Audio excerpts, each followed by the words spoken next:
So the lips, as we age, what typically happens is that what you once was a full sort of rounded lip starts to fall inwards, and it has the appearance of going from full lips to sort of thin lips.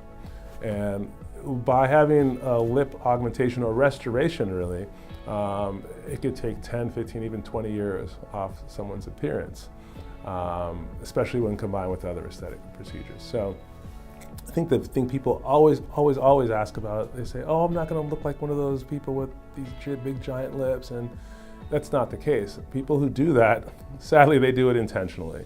One syringe of any lip filler is not going to have that result. The way we do it in our center is after consulting with you and understanding what your needs are, and we get you in the chair, we do each corner of the lips in sort of quadrants. So you get to watch it happen in real time and give us your feedback. And for me, it's probably the most gratifying thing I do.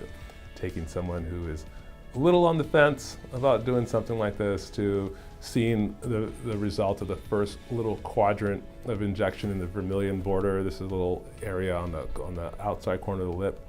And they see that come back, and you get the wow effect.